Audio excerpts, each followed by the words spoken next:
The first thunderclap rolled across Lake St. Clair like an iron door slamming in the heavens, and the Hale estate answered with its own shudder. Shutters snapped. The nursery's chandelier quivered, and rain crawled in glossy veins down the tall windows that watched the water. Victor Hale filled the doorway of his daughter's room as if carved there by the storm itself, a silhouette of authority and grief braided too tightly together, his eyes burning with the conviction that control was a shield he could hold over the world if he just gripped it hard enough. He saw a tableau that his fear twisted into accusation, his little girl Lily flushed and wheezing, her small fingers pressed to a spacer, and beside her Maya Williams, the newest domestic on the lowest rung of a household hierarchy, polished like silver, her lashes heavy from a night without sleep, a smear of drying blood at her temple where a cabinet knob had greeted her when she jumped awake to the child's gasp. The words he hurled were the kind that split rooms. What are you doing here? Why are you asleep? Do you understand what could have happened? And each sentence carried more of his own history than of the present moment, as if he were shouting. At the echo of the night he had lost Clara, the woman whose voice still lingered like a remembered fragrance in the halls, reminding him that wealth is a roof, not a mirror. Use it to keep someone dry when the storm comes. Maya took the storm. Without bowing, she stood with her palms open, breath tight but steady, and said that Lily had woken panicking, that she had counted the little girl through the shape of each breath. In, hold, out, that she had stayed because leaving a frightened child alone with an inhaler was not care, and she had promised herself, long before she came to this house, that she would be care embodied. Then the satchel tug-of-war, the scatter of papers, the betrayal of a string of pearls rolling like a bright lie across the nursery rug, the sharp intake of breath from the corridor where the staff collected like moths at a window, and Mrs. Whitaker's sigh-soft, practiced, almost compassionate in its condemnation. Do you see, sir? Even your late wife's keepsake. And somewhere inside Victor something hardened, because grief always looks for a hook to hang its anger on, and the world provides hooks, glittering and simple, exactly when we least need them. Yet Lily's chest hitched again, the wheeze rising like the storm itself, and it was a child's rib-cage, not pearls or pride, that changed the weather in the room. Maya knelt, slid the spacer into place, and set her voice to the rhythm. Children, trust, a metronome of safety. Breathe with me, sweetheart. In, hold, out. Safe now, and the sound of air returning to a child's lungs is the sound of truth displacing suspicion. The room grew still around that fact. The security cameras later recorded it in grayscale, but in the moment it was only the simplest human miracle, the kind that is not flashy enough to be called a miracle and yet begins to solder a father's broken faith to something steadier than appearances. When the quiet finally settled, Maya stood, gathered the life she carried in that scuffed satchel: documents, clinic discharge notes, a pharmacy schedule tagged with sticky flags, a battered spiral notebook with dosage conversions written in, a precise hand, and turned to leave without a plea for mercy, because dignity has a way of becoming a person's last possession when money has been siphoned by illness and time. And the staff parted for her not because the house suddenly loved her, but because, brief as lightning, they had seen her competence. Later, with rain still writing on glass, Victor sat in his study with the pearls bright against mahogany as if innocence could gleam, and he let the security footage play back the night's truth. Not narratives assembled by whispers, not the tidy story a frightened mind prefers, but the steadiness of hands that had learned under fluorescent emergency lights how to align plastic and breath and child and fear into one workable rhythm. He made phone calls then, not grand gestures, just quiet orders that good men with authority can issue when they choose to be useful. Verify the hospital bills for Ruth Williams. Find a guest house schedule for visiting nurses, confirm enrollment options at the university for a part-time pre-med returning student, and do it discreetly because help offered with spectacle is only generosity dressed for its own reflection. When Maya returned at his request, she came like someone braced to lose the little she had fought to keep, chin level, shoulders squared against humiliation. He discovered that apology sits awkwardly in the mouths of men who have practiced command, but he forced the words into the shape they needed and told her she had been wronged, that her mother would be moved to safety and care, that Lily's Health would be entrusted to the person who had already proven she would guard it when no one was watching. The sound of porcelain breaking in the hall, then the tray Mrs. Whitaker dropped in a crack of white shards carried a message more eloquent than any whisper. Power in the house was shifting, not by scandal but by competence placed where it belonged. The days that followed had the warm ache of muscles relearning motion, Lily's laughter returning in small bursts, the dog Baxter's nails clicking across the stone when he chased sunbeams, Maya dividing her hours between textbooks annotated, with quiet intensity and oxygen tank maintenance, with the seasoned tenderness of a daughter who had learned medicine in the waiting rooms of hard years. Victor learning how to enter a room without the thunder of his grief leading the way, how to ask Lily about her drawings before asking the tutor about test scores, how to nod in respect to someone who drew her strength from a reservoir beyond money's reach. And yet beneath that gentling there was the cold seam of something else, the mismatched label discovered when Naya checked the inhaler solution out of habit more than suspicion, the line of log entries a security chief found. That placed a master override in the wrong hands at odd hours. The sudden heaviness behind Mrs. Whitaker's smile when guests arrived one evening, and her whispers stitched themselves into the hems of silk dresses and the knot of men at the port decanter. Hints about impropriety that sounded genteel and landed like grit in the gears of reputation. But reputation, they would learn, is smaller than truth when a child's breath and a mother's life and a house's conscience are at stake, and the storm that began with thunder would move inward to the quiet rooms where real weather changes. Kitchen. Corridors, the guesthouse porch where Ruth watched the lake's ripples with a relief that tasted like sleep.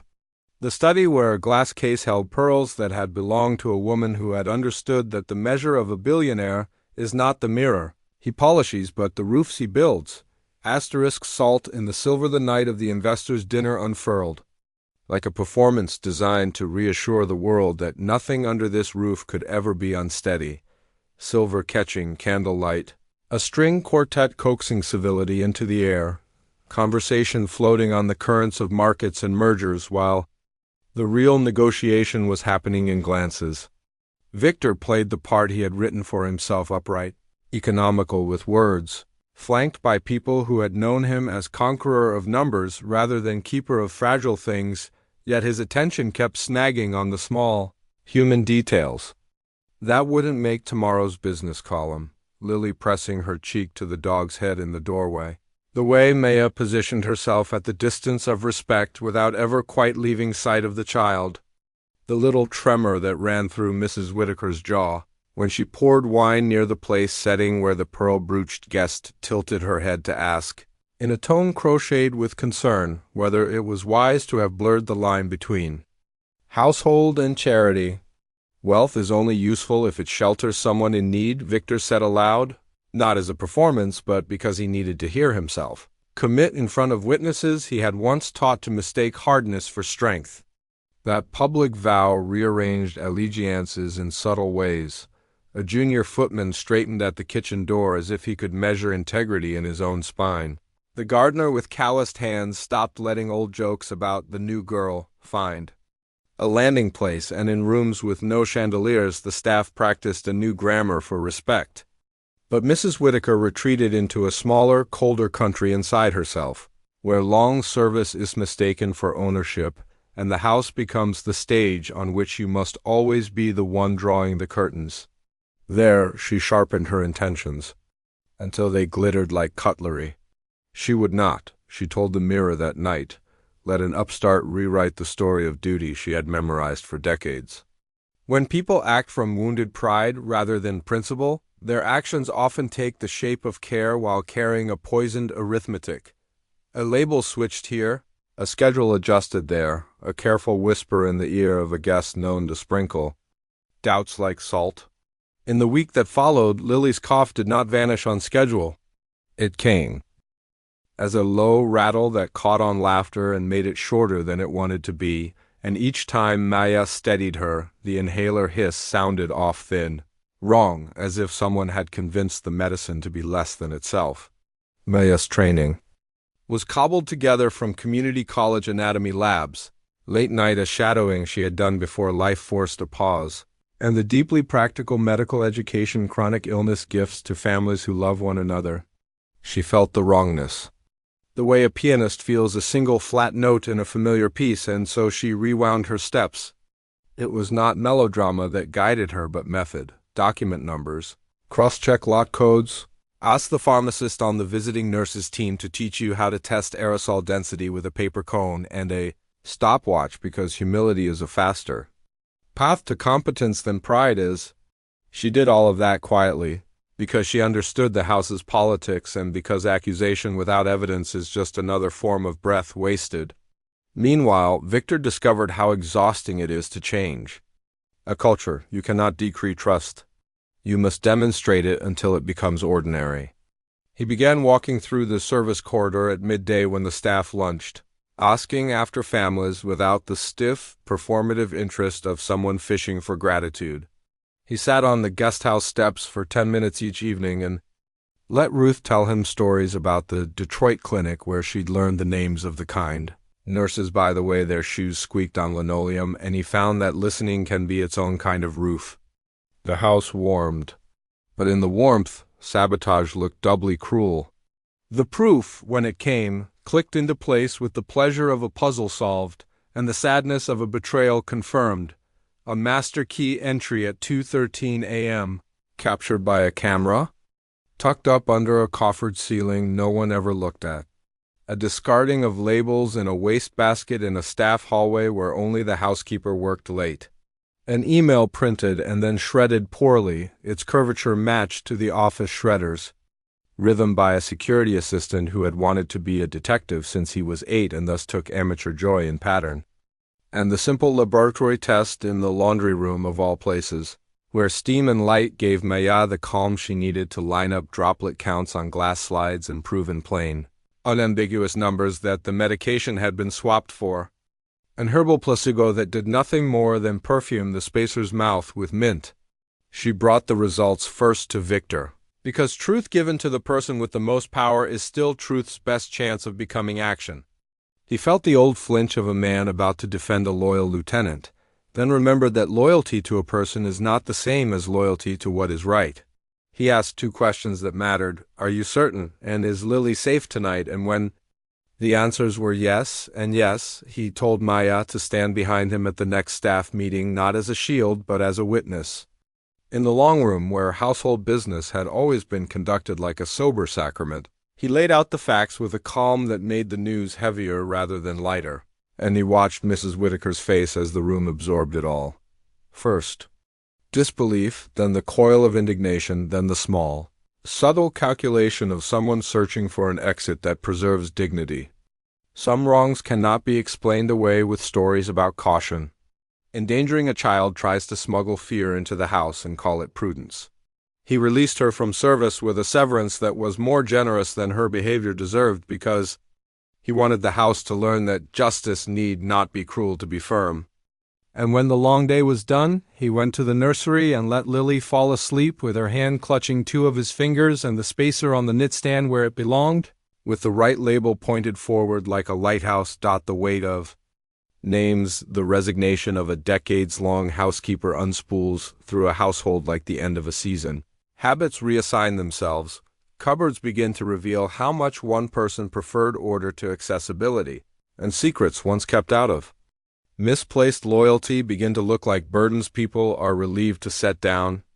In the days after Mrs. Whitaker left, the staff came to Victor not with gossip but with practical confessions. How the pantry's inventory had been manipulated to hide small embezzlements that had accumulated into something meaningful. How a florist's bill had been padded to keep a nephew employed. How a schedule had always been written to ensure that newer maids failed small tests and could be labeled careless. He did not turn these revelations into a spectacle. He hired an external auditor with quiet competence and made a single announcement that the era of fear, dressed as discipline, was over. Maya watched this with the wary hope of someone who has learned that even good men's good intentions can evaporate under pressure.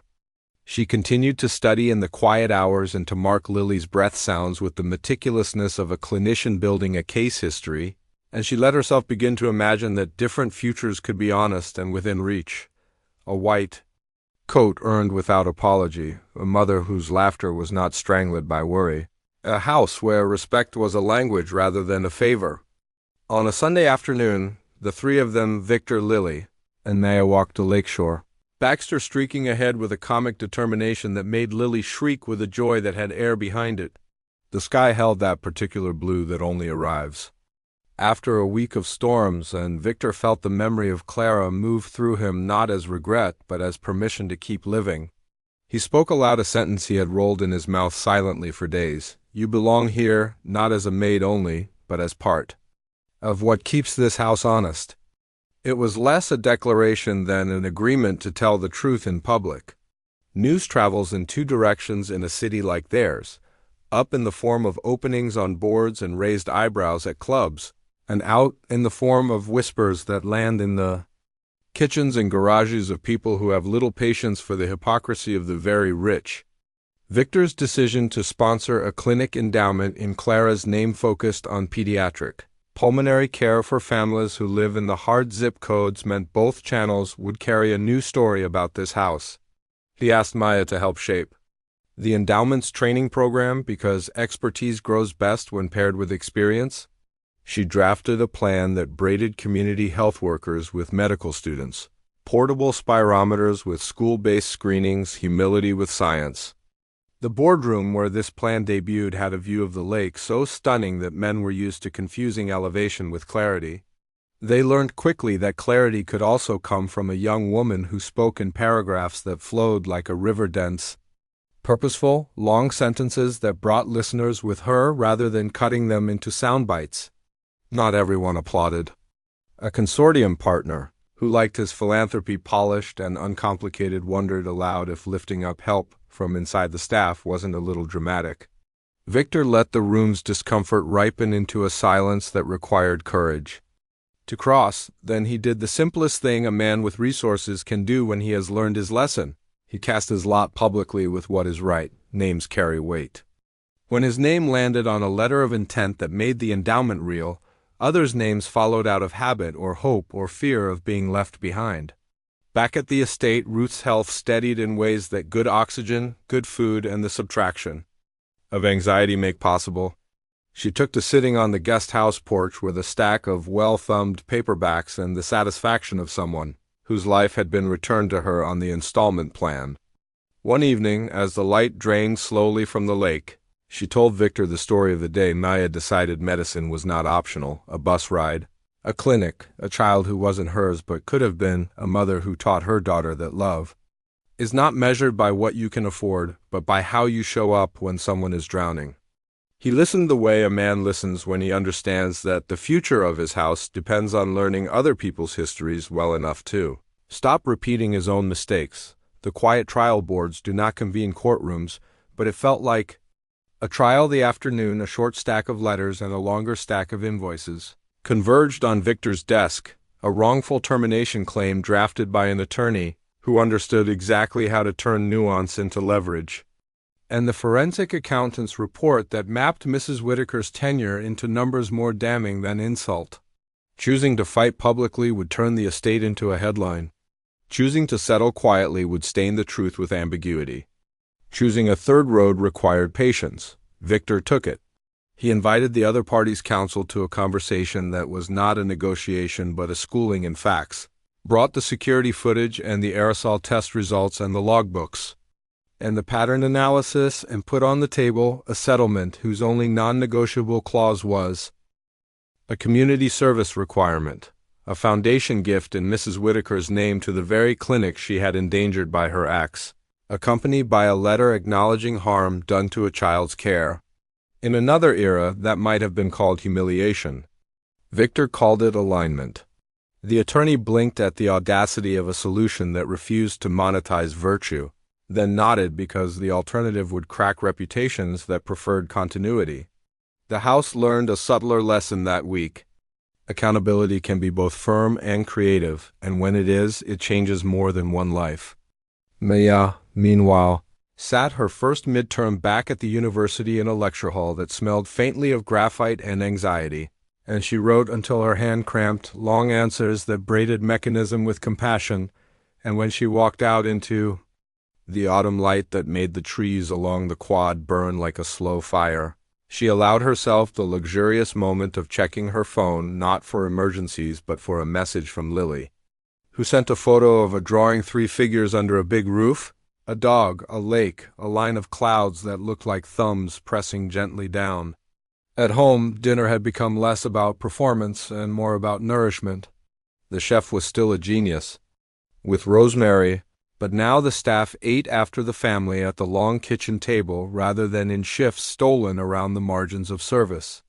Laughter began to sound different in those rooms, not because money had changed hands, but because power had.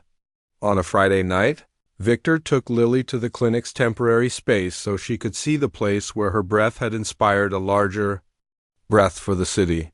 And Maya gave the child a tiny plastic stethoscope no one would ever mistake for real equipment. And she taught her how to listen to the sound of her own lungs and say thank you to them. It was a quiet night, ordinary in a way that rich lives sometimes forget how to be, and it felt like the opposite of a trial while being its answer. Fire drill, the worst crises, don't announce themselves with sirens. They start as inconveniences, with bad timing. The estate's ancient electrical panel chose the waning minutes of a storm to trip a sequence of breakers that darkened the guest house and the west wing. The generator hiccuped, then chose a sulk at precisely the moment Ruth's portable concentrator needed a recharge. In the main house, Lily's monitor chimed a soft, insistent alarm that meant a threshold had been crossed. This is where training, love, and design collide into outcome. Maya's feet were already moving before her mind caught up. She took the guest house stairs two at a time, recalculated the oxygen draw in her head, swapped to the backup tank with movements so sure that they looked like grace, then called across the courtyard to Victor that Lily's monitor had ticked into the yellow zone and she was heading up.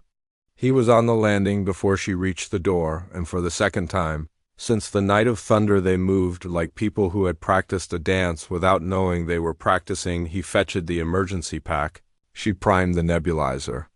With the right solution, he put a call through to the on-call pediatric pulmonologist, whose number sat starred at the top of his phone not because he was a billionaire but because he was a father, who had learned that swiftly reaching the right human being is a form of wealth too. The generator caught, lights returned, the house exhaled. Ruth slept without knowing that anything had been at stake.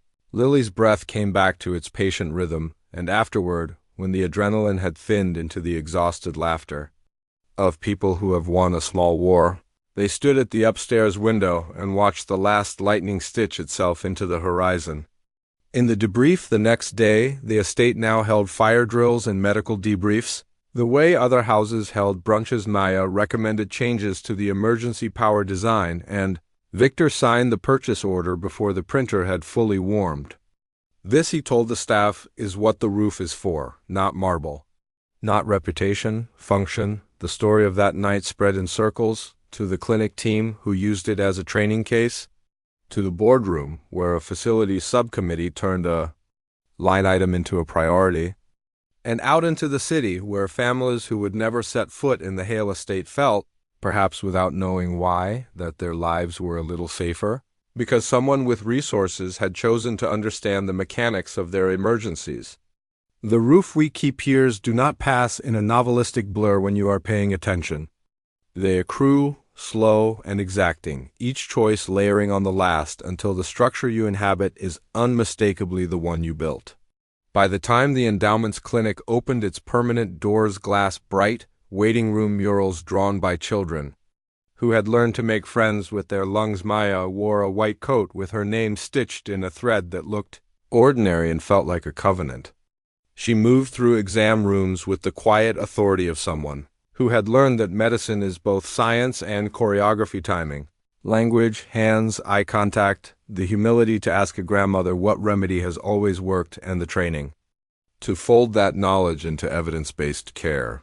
Ruth came to the ribbon cutting in a lilac dress that matched the oxygen cannula in a way that made the room smile. She held a pair of scissors with two hands and said before the cameras rolled that she had not come for speeches, but to see the wall, where she'd heard there would be photos of the first families served. Lily, taller, a dog-eared book under Her arm stood between her father and Maya as if there had never been a world where they weren't arranged exactly so. Victor spoke last and shortest. He had learned to mistrust flourish in sentences the way he had learned to mistrust flourish in philanthropy.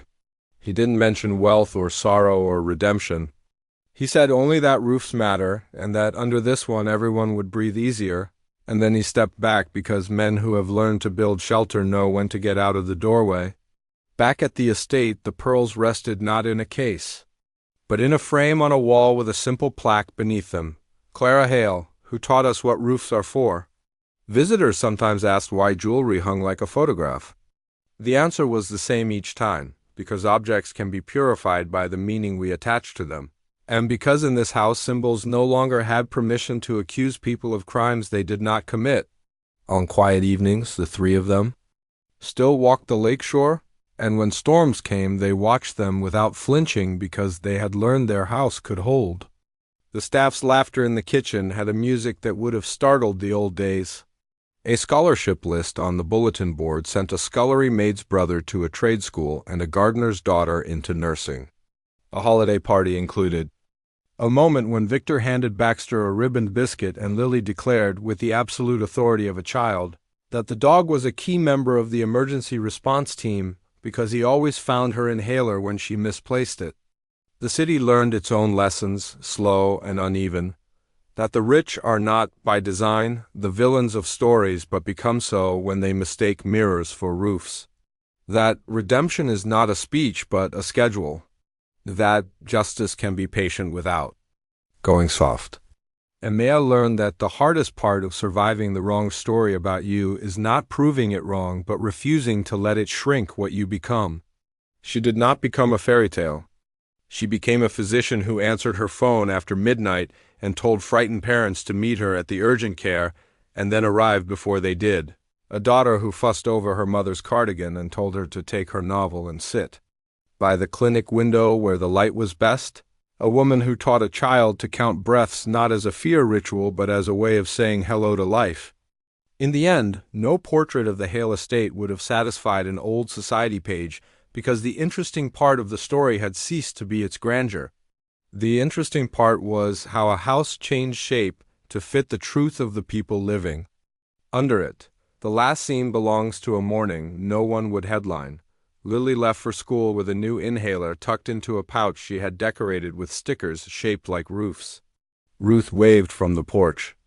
Victor packed a lunch for himself, an act that would have amused a younger version of him, and took it to a back office at the clinic where he did the work of being useful without title. And Maya stood in an exam room listening to a boy's chest while his mother, tired and kind, told a story about buses and jobs and how some weeks the air itself felt expensive. Maya looked up and said the thing she had come to the house to say and had finally earned the right to say everywhere. Breathe with me, sweetheart, hold out, you're safe now, under this roof.